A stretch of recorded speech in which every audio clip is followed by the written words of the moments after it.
شروع اللہ کا نام لے کر جو بڑا مہربان نہایت رحم والا ہے۔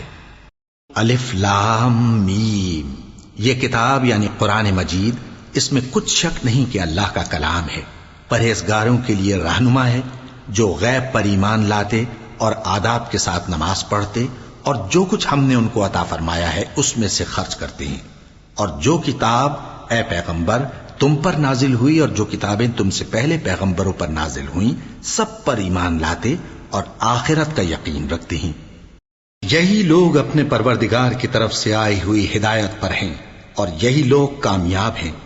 جو لوگ کافر ہیں انہیں تم نصیحت کرو یا نہ کرو ان کے لیے برابر ہے، وہ ایمان نہیں لانے کے۔ اللہ نے ان کے دلوں اور کانوں پر مہر لگا رکھی ہے اور ان کی آنکھوں پر پردہ پڑا ہوا ہے اور ان کے لیے بڑا عذاب تیار ہے۔ اور بعض لوگ ایسے ہیں جو کہتے ہیں کہ ہم اللہ پر اور روز آخر پر ایمان رکھتے ہیں، حالانکہ وہ ایمان نہیں رکھتے۔ یہ اپنے خیال میں اللہ کو اور مومنوں کو دھوکہ دیتے ہیں، مگر حقیقت میں اپنے سوا کسی کو دھوکہ نہیں دیتے اور اس سے بے خبر ہیں۔ ان کے دلوں میں کفر کا مرض تھا، اللہ نے ان کا مرض اور زیادہ کر دیا اور ان کے جھوٹ بولنے کے سبب ان کو دکھ دینے والا عذاب ہوگا۔ اور جب ان سے کہا جاتا ہے کہ زمین میں فساد نہ ڈالو تو کہتے ہیں کہ ہم تو اصلاح کرنے والے ہیں، دیکھو یہ بلا شبہ مفسد ہیں لیکن خبر نہیں رکھتے۔ اور جب ان سے کہا جاتا ہے کہ جس طرح اور لوگ ایمان لے آئے تم بھی ایمان لے آؤ تو کہتے ہیں بھلا جس طرح بے وقوف ایمان لے آئے ہیں اسی طرح ہم بھی ایمان لے آئیں۔ سن لو کہ یہی بے وقوف ہیں لیکن نہیں جانتے۔ اور یہ لوگ جب مومنوں سے ملتے ہیں تو کہتے ہیں کہ ہم ایمان لے آئے ہیں، اور جب اپنے شیطانوں میں جاتے ہیں تو ان سے کہتے ہیں کہ ہم تمہارے ساتھ ہیں، اور مسلمانوں سے تو ہم ہنسی کیا کرتے ہیں۔ ان منافقوں سے اللہ ہنسی کرتا ہے اور انہیں مہلت دیا جاتا ہے کہ شرارت و سرکشی میں پڑے بہک رہے ہیں۔ یہ وہ لوگ ہیں جنہوں نے ہدایت چھوڑ کر گمراہی خریدی تو نہ تو ان کی تجارت ہی نے کچھ نفع دیا اور نہ یہ ہدایت یاب ہی ہوئے۔ ان کی مثال اس شخص کی سی ہے جس نے شب تاریک میں آگ جلائی، جب آگ نے اس کے ارد گرد کی چیزیں روشن کی تو اللہ نے ان لوگوں کی روشنی زائل کر دی اور ان کو اندھیروں میں چھوڑ دیا کہ کچھ نہیں دیکھتے۔ یہ بہرے ہیں، گونگے ہیں، اندھے ہیں کہ کسی طرح سیدھے رستے کی طرف لوٹ ہی نہیں سکتے۔ یا ان کی مثال میں کسی ہے کہ آسمان سے برس رہا ہو اور اس میں اندھیرے پر اندھیرا چھا رہا ہو اور بادل گرج رہا ہو اور بجلی کوند رہی ہو تو یہ کڑک سے ڈر کر موت کے خوف سے کانوں میں انگلیاں دے لے۔ اور اللہ کافروں کو ہر طرف سے گھیرے ہوئے ہے، قریب ہے کہ بجلی کی چمک ان کی آنکھوں کی بصارت کو اچک لے جائے۔ جب بجلی چمکتی اور ان پر روشنی ڈالتی ہے تو اس میں چل پڑتے ہیں، اور جب اندھیرا ہو جاتا ہے تو کھڑے کے کھڑے رہ جاتے ہیں۔ اور اگر اللہ چاہتا تو ان کے کانوں کی سنوائی اور آنکھوں کی بینائی دونوں کو زائل کر دیتا۔ بلا شبہ اللہ ہر چیز پر قادر ہے۔ لوگو اپنے پروردگار کی عبادت کرو جس نے تم کو اور تم سے پہلے لوگوں کو پیدا کیا تاکہ تم اس کے عذاب سے بچو، جس نے تمہارے لیے زمین کو بچھونا اور آسمان کو چھت بنایا اور آسمان سے مے برسا کر تمہارے کھانے کے لیے انواع و اقسام کے میوے پیدا کیے۔ پس کسی کو اللہ کا ہمسر نہ بناؤ اور تم جانتے تو ہو۔ اور اگر تم کو اس کتاب میں جو ہم نے اپنے بندے پر نازل فرمائی ہے کچھ شک ہو تو اسی طرح کی ایک صورت تم بھی بنا لاؤ، اور اللہ کے سوا جو تمہارے مددگار ہوں ان کو بھی بلا لو اگر تم سچے ہو۔ پھر اگر ایسا نہ کر سکو اور ہرگز نہیں کر سکو گے تو اس آگ سے ڈرو جس کا ایندھن آدمی اور پتھر ہوں گے اور جو کافروں کے لیے تیار کی گئی ہے۔ اور جو لوگ ایمان لائے اور نیک عمل کرتے رہے ان کو خوشخبری سنا دو کہ ان کے لیے نعمت کے باغ ہیں جن کے نیچے نہریں بہ رہی ہیں۔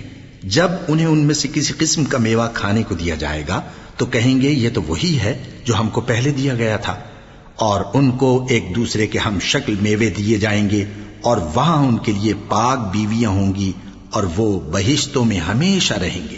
اللہ اس بات سے آر نہیں کرتا کہ مچھر یا اس سے بڑھ کر کسی چیز مثلا مکھی مکڑی وغیرہ کی مثال بیان فرمائے۔ اب جو مومن ہیں وہ یقین کرتے ہیں کہ وہ ان کے پروردگار کی طرف سے سچ ہے، اور جو کافر ہیں وہ کہتے ہیں کہ اس مثال سے اللہ کی مراد ہی کیا ہے۔ اس سے اللہ بہتوں کو گمراہ کرتا ہے اور بہتوں کو ہدایت بخشتا ہے، اور گمراہ بھی کرتا ہے تو نافرمانوں ہی کو، جو اللہ کے اقرار کو مضبوط کرنے کے بعد توڑ دیتے ہیں۔ اور جس چیز یعنی رشتہ قرابت کے جوڑے رکھنے کا اللہ نے حکم دیا ہے اس کو قطع کیے ڈالتی ہیں اور زمین میں خرابی کرتے ہیں، یہی لوگ نقصان اٹھانے والے ہیں۔ کافرو، تم اللہ سے کیوں کر منکر ہو سکتے ہو؟ جس حال میں کہ تم بے جان تھے تو اس نے تم کو جان بخشی، پھر وہی تم کو مارتا ہے، پھر وہی تم کو زندہ کرے گا، پھر تم اسی کی طرف لوٹائے جاؤ گے۔ وہی تو ہے جس نے سب چیزیں جو زمین میں ہیں تمہارے لیے پیدا کی، پھر آسمانوں کی طرف متوجہ ہوا تو ان کو ٹھیک ٹھیک 7 آسمان بنا دیا، اور وہ ہر چیز سے خبردار ہے۔ اور وہ وقت یاد کرنے کے قابل ہے جب تمہارے پروردگار نے فرشتوں سے فرمایا کہ میں زمین میں اپنا نائب بنانے والا ہوں۔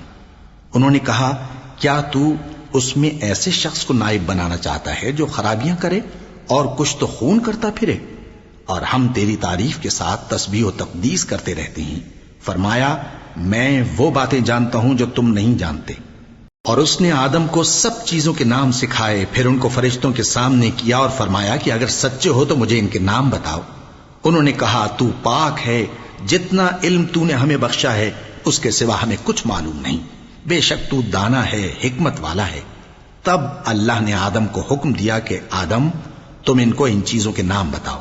سو جب انہوں نے ان کو ان کے نام بتائے تو فرشتوں سے فرمایا، کیا میں نے تم سے نہیں کہا تھا کہ میں آسمانوں اور زمین کی سب پوشیدہ باتیں جانتا ہوں، اور جو تم ظاہر کرتے ہو اور جو پوشیدہ کرتے ہو سب مجھ کو معلوم ہے۔